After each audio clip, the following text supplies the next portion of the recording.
Bonjour à tous et bienvenue sur la Minute Conseil Assurance, le podcast de l'agence Mendes, votre courtier en assurance en Suisse romande. Je suis Alexandre et aujourd'hui je suis accompagné de Johanna. Bonjour Johanna. Bonjour Alexandre et bonjour à tous. Johanna, nous allons parler d'un sujet un peu plus généraliste que d'habitude pour cette semaine, à savoir quelles sont les assurances obligatoires que nous devons souscrire en Suisse. D'ailleurs, si vous êtes un nouvel arrivant en Suisse, cet épisode vous est tout particulièrement dédié. Alors les assurances sont classées sous différentes branches et nous allons voir sous chacune d'entre elles quelles assurances sont obligatoires à souscrire. On va commencer avec l'assurance maladie, Johanna. Qu'en est-il des obligations au niveau de ces assurances ? Alors, l'assurance maladie, communément appelée l'assurance de base, est obligatoire en Suisse et doit être souscrite individuellement sous un délai de 3 mois après l'arrivée en Suisse ou la naissance de l'enfant. Justement, dans le cadre d'une naissance, l'assurance de base peut être souscrite pendant la grossesse, c'est ce qu'on appelle l'assurance prénatale. Pour les frontaliers, ceux qui ont choisi la LAMAL frontalier, le délai est également de 3 mois pour s'inscrire sous peine de se voir affilié à une caisse maladie d'office.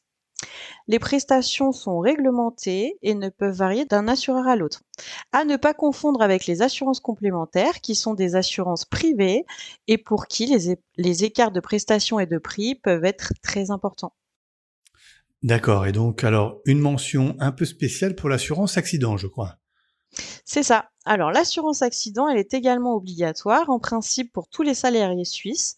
Donc c'est à l'employeur d'y souscrire. Le salarié n'a généralement aucune démarche à accomplir.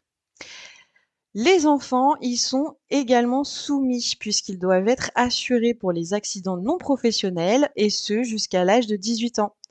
L'assurance accident est souvent incluse dans le contrat d'assurance maladie pour les enfants. Enfin, la pratique de certaines activités à risque peuvent également nécessiter la conclusion d'une assurance accident comme l'escalade, le parapente ou encore le ski. Ok, bon, alors maintenant qu'on a vu l'assurance maladie, on va se tourner vers les assurances de choses. C'est ce qu'on appelle en fait les assurances de choses, on inclut dans cette branche les assurances voitures, les RC, l'assurance ménage, etc. Alors du coup, on va commencer par la voiture. Qu'en est-il de l'assurance voiture au niveau des obligations ? Alors Alexandre, en Suisse, tout détenteur d'un véhicule motorisé se voit dans l'obligation de l'assurer contre les dommages causés à autrui. C'est ce qu'on appelle l'assurance responsabilité civile véhicule. C'est la seule assurance obligatoire pour conduire en Suisse, bien qu'il est fortement conseillé de se couvrir également contre les dégâts que vous ou d'autres événements peuvent causer au véhicule, grâce à l'assurance casco. Exactement, ça, on va certainement le développer dans un prochain épisode, Joanne.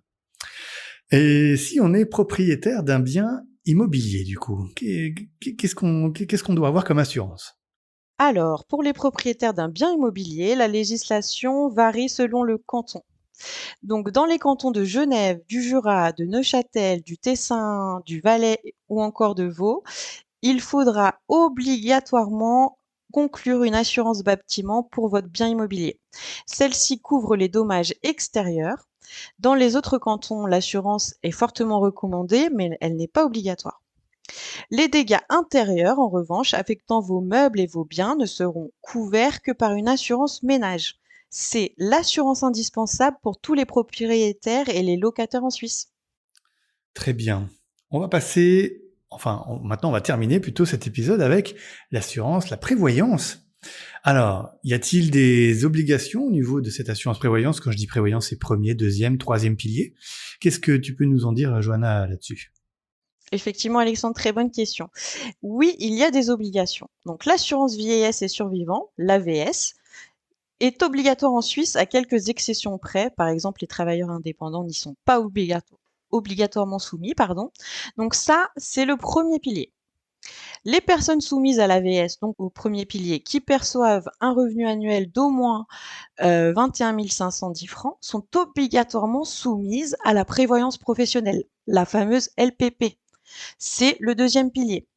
Donc ces deux piliers sont donc obligatoires pour la grande majorité de la population en Suisse. En revanche, la prévoyance privée ou troisième pilier, quant à elle, n'est pas obligatoire, elle est facultative, mais elle est fortement recommandée pour se constituer une épargne et parvenir à maintenir son niveau de vie à la retraite. Saviez-vous que vous pouvez bénéficier en plus de déductions fiscales ? Renseignez-vous sur les avantages du troisième pilier ou sur tout autre contrat d'assurance sur agencemendes.ch. Exactement, nos conseillers pourront vous recevoir, répondre à vos questions. Idem pour vous, les personnes qui arrivaient en Suisse et qui avaient des questions par rapport aux assurances et aux obligations.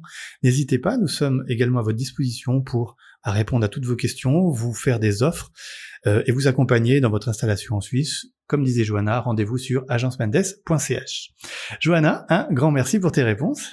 Merci à toi, Alexandre. On vous remercie tous pour votre fidélité. On vous donne rendez-vous très bientôt pour un nouvel épisode. D'ici là, très bonne fin de semaine à vous et à bientôt. À très bientôt tout le monde.